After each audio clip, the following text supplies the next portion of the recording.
Olá, seja muito bem-vinda e muito bem-vindo à coleção A Cidade da Gente, que já percorreu de norte a sul do Brasil e agora chega aqui, na sua cidade, na forma desse livro muito precioso.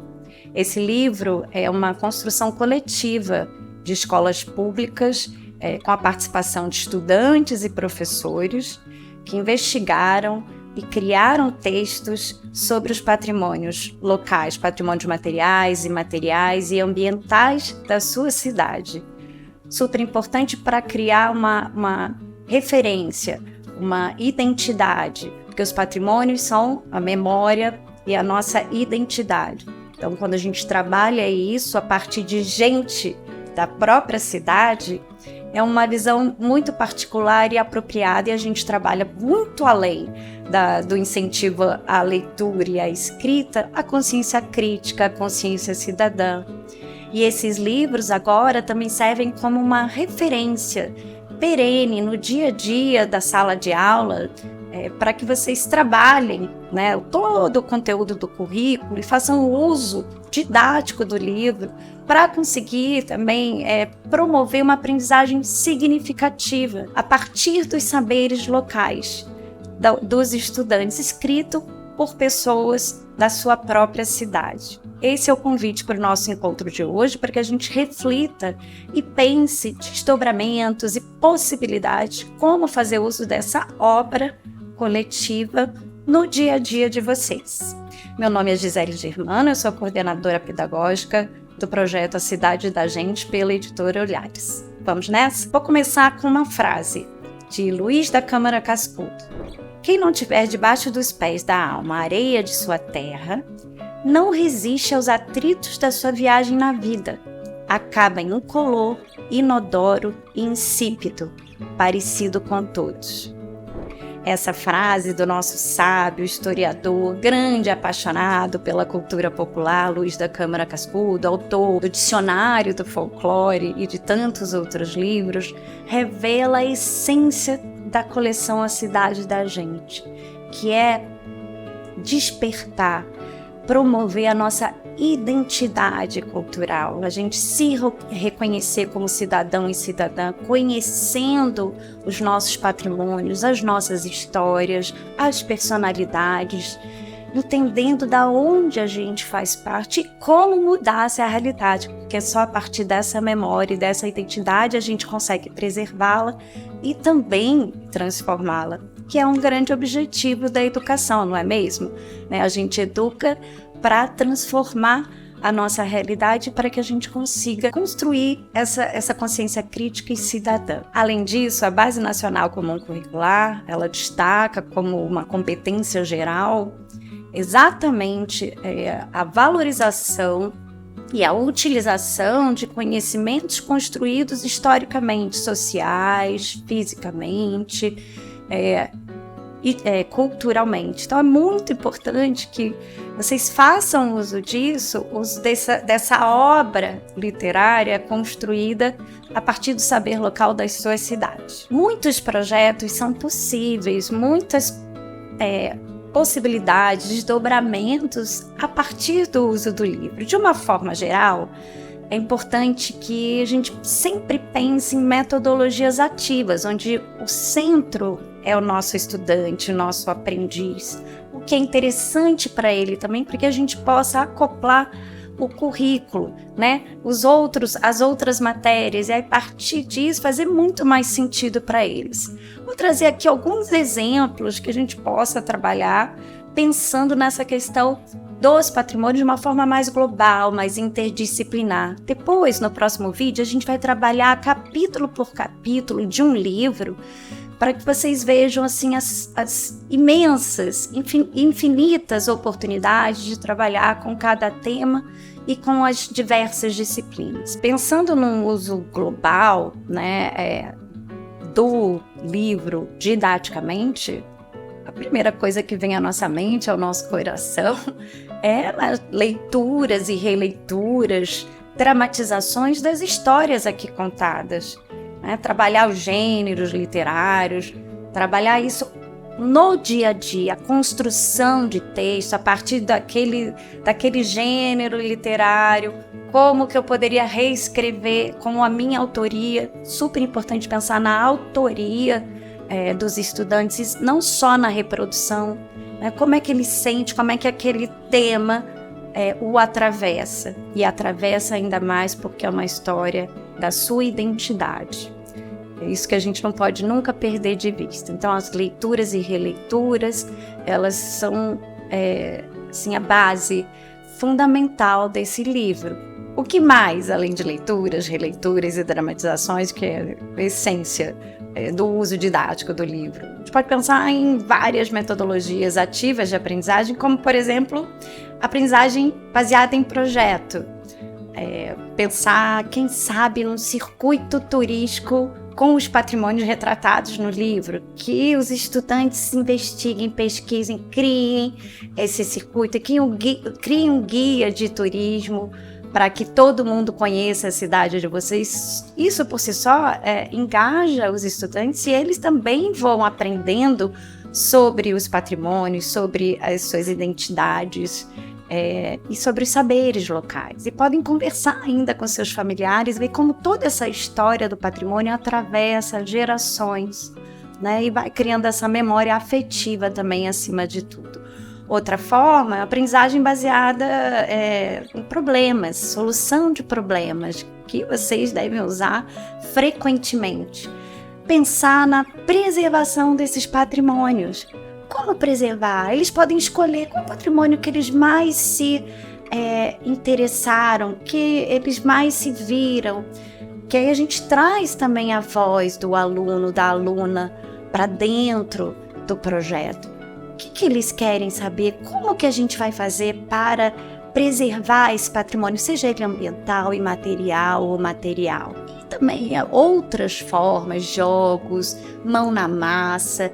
A aprendizagem, ela precisa ser saborosa, prazerosa e significativa. Essas são algumas formas, que vocês também já sabem outras, né?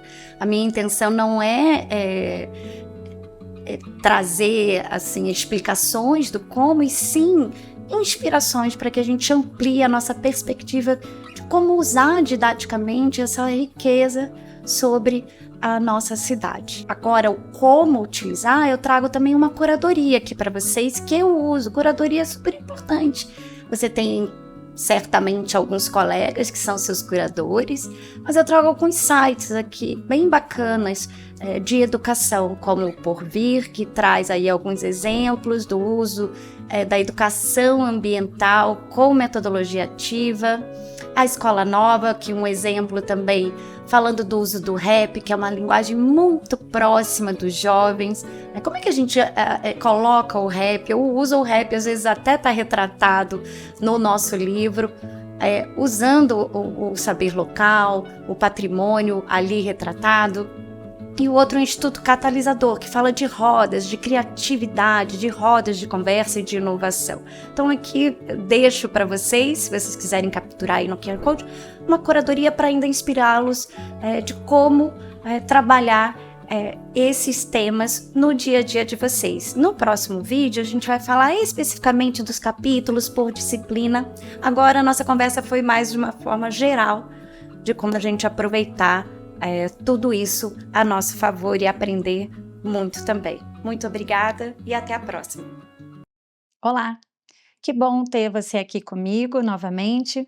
Agora, para a gente poder, com o livro em mãos, o livro Campo Grande, a cidade da gente, produzido a partir, né, de uma investigação dos patrimônios locais da cidade, feito por alunos e professores de 4 escolas públicas, 5 escolas públicas: Escola Frederico Soares, Escola Doutor Eduardo Olímpio Machado, Escola Advogado Demóstenes Martins, Escola Professor Licurgo de Oliveira Bastos, Escola Professora Lenita da Sena Nachif, e agora distribuída para toda a rede municipal, que a gente possa ir escrito junto com a escritora que esteve aí para investigar e conduzir toda essa pesquisa maravilhosa sobre os patrimônios materiais, imateriais e ambientais de Campo Grande, com a Luciana Nabuco. E agora, com todos vocês com o livro em mãos, convido cada um e cada uma a pegar o livro e embarcar comigo nessa história, olhando como cada capítulo pode ser inserido na nossa sala de aula, porque uma obra literária, ela pode ser, sim, esse estímulo a partir da construção de saberes locais ali traduzidos, nesses textos aqui em poesia, em receitas, em relatos, e a gente pode usar todo esse saber alinhado ao currículo das nossas matérias, de uma forma transdisciplinar, por que não? Então, a primeira coisa que a gente precisa pensar é que o livro, né, ele pode ser atravessado o tempo todo por leituras, um estímulo à leitura e releitura de diversos gêneros literários, incluindo dramatizações. Isso quando a gente fala de português, literatura. Podemos pensar na parte de reescrever, parte da autoria. Então, a cada capítulo, tá bom. Se você fosse o autor desse capítulo, o que mais você traria? Mas, para além do português, que ele já atravessa e pode ser trabalhado em todo momento, em várias séries escolares, a gente também tem a oportunidade de pensar em outras disciplinas. Vamos nessa? Então, eu queria começar com poesia, esse livro, por que não? Um grande poeta, Manuel de Barros.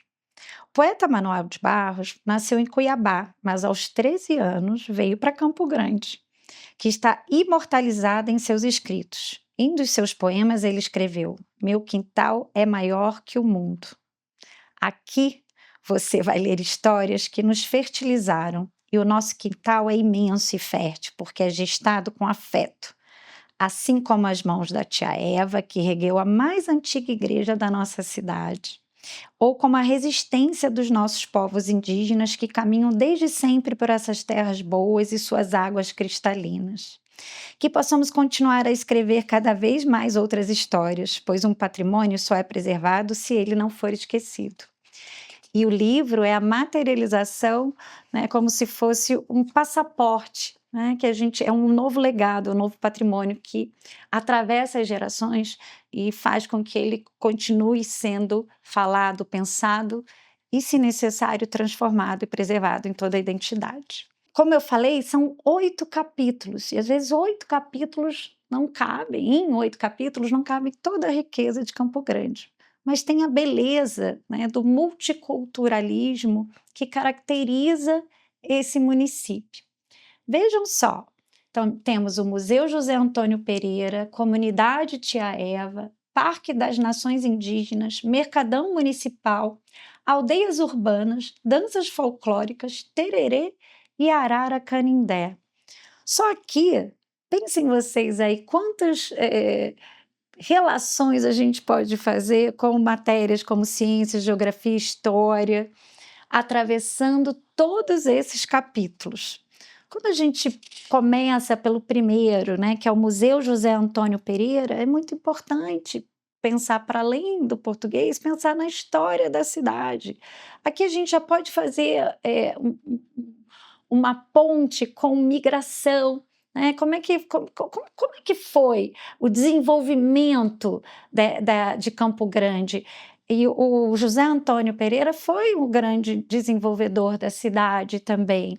Ele era mineiro e escutou, né, sobre Campo Grande. E aí trouxe a família toda em carro de boi. Então, pensar também no trajeto, nessa questão de desenvolver uma cidade, do urbanismo, todos esses aspectos reunidos aqui, né, para além do Museu José Antônio Pereira, falando dessa personalidade, como isso se inscreve no desenvolvimento da própria cidade, no desenvolvimento urbano, econômico, e também nos impactos, né, e na conversa com os povos que ali viviam. E a importância, sobretudo, então, além de geografia e história, então, geografia é esse deslocamento, as rodovias, onde fica, né, saiu de Minas, do Triângulo Mineiro, foi para Campo Grande, quais são as rodovias hoje que atravessam, como é que era o carro de boi, como é que era feito antigamente, como é feito agora, a história mesmo dessa questão da migração, que a gente pode pensar em outras migrações, e também da importância de você ter museus que falam, que são espaços para a gente marcar essa história que é da gente, né? Da cidade da gente. É uma grande, grande, grande beleza. Olha que bacana esse relato de uma das alunas. A viagem durou 3 meses, eles vieram de carro de boi. As rodas do carro eram de ferro para cortar as pedras pelo caminho e passar pelos rios que muitas vezes eram fundos. Então, que rios são esses que tem nesse caminho? E a gente já pensar em toda a geografia dessa parte, dessa região do Brasil e várias curiosidades. Quando a gente vai para o outro capítulo, que é a comunidade Tia Eva, é importante pensar na personalidade, sim, né? Se o Antônio Pereira ele foi o fundador, a gente tem uma outra personalidade que é a Tia Eva, a Eva Maria de Jesus, que é uma ex-escrava e que ela traz e transforma todo esse local. Inclusive, a comunidade Tia Eva é reconhecida pela Fundação Palmares, né? Como um remanescente de quilombo. E aí, em história, por que não trabalhar toda a parte de aquilombamento? O que é esse termo? Como isso se traduz hoje em dia? Aí a gente pode trabalhar também o período colonial, a escravidão no Brasil, todos os impactos, mas também essa parte da resistência, trabalhar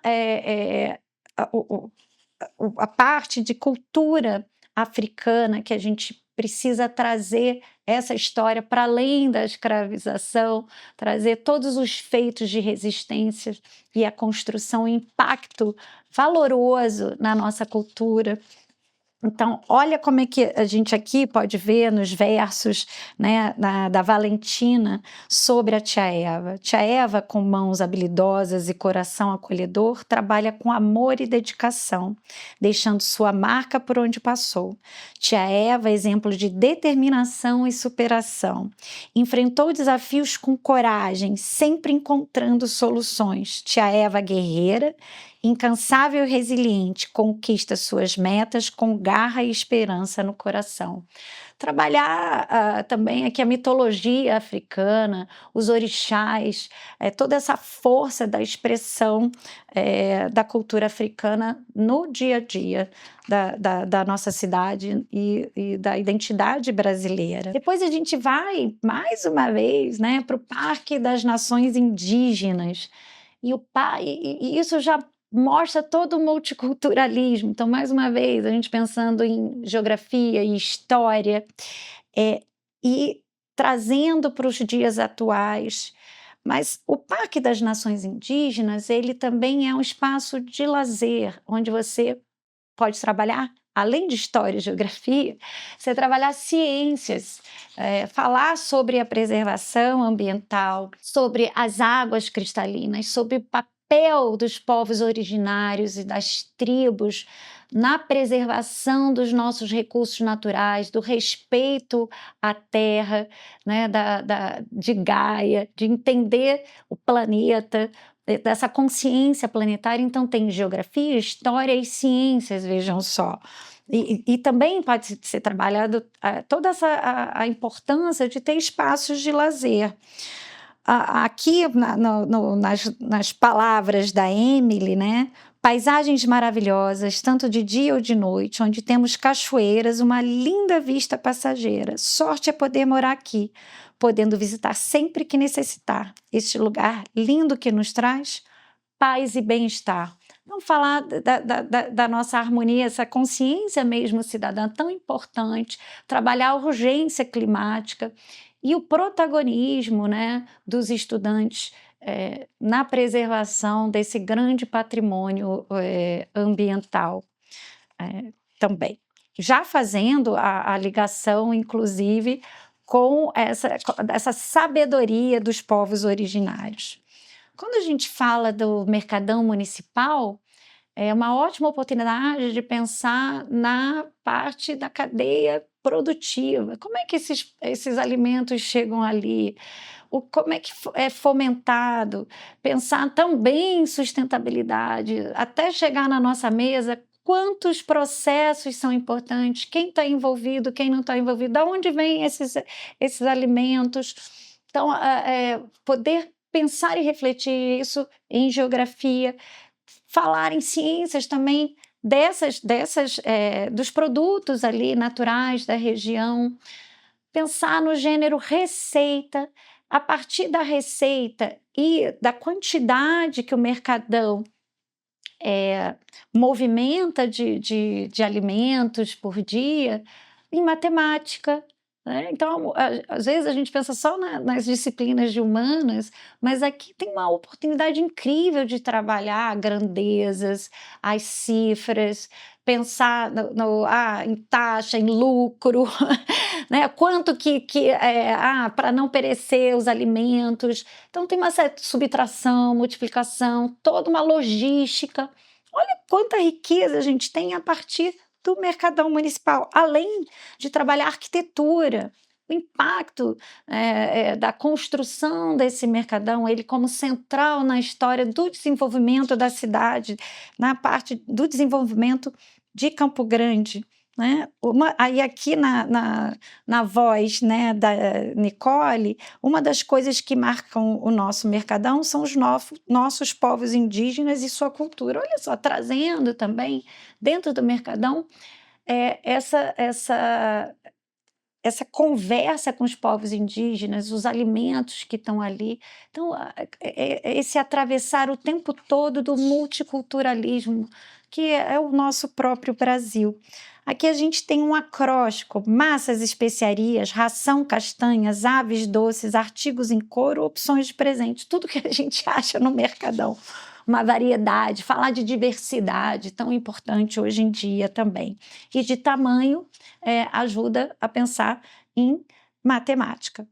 Depois, seguindo para aldeias urbanas, é muito precioso essa confluência, né? Realmente confluência de todas essas etnias indígenas dos povos originários.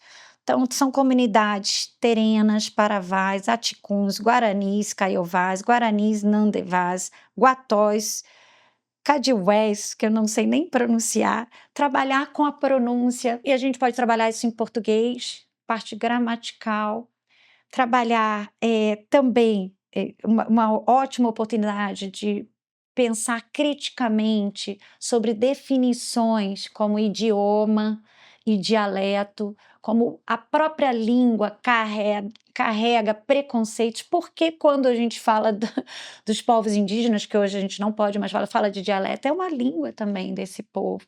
Então, trazer o recorte histórico e pensar criticamente como a própria língua também carrega, né, significados que ampliam os preconceitos e a importância da gente cuidar disso. Então, tem aqui o português, tem a história, né, dos povos originários atravessando olha quantas tribos indígenas, a importância das reservas indígenas dentro da nossa cidade, dentro do Brasil.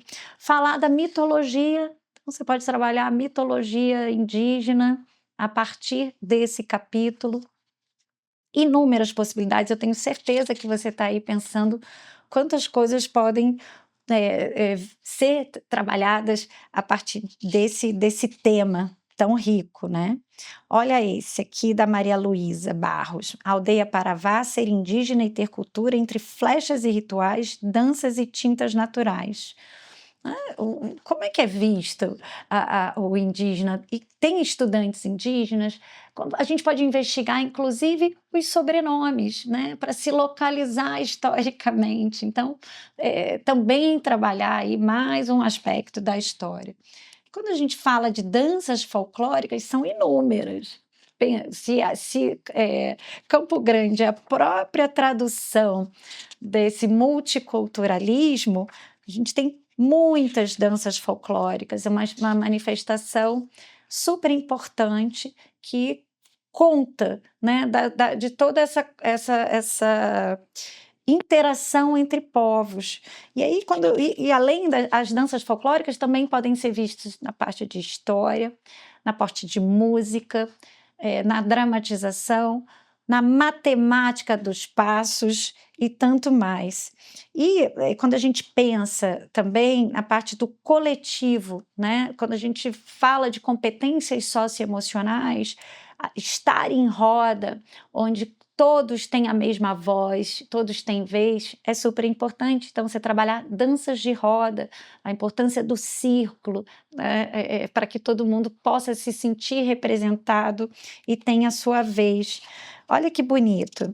O siriri é uma dança de pares com formação em círculo ou fileira. Na dança de roda, a coreografia básica consiste em movimentar-se em círculo, batendo as mãos espalmadas nas mãos dos dançarinos.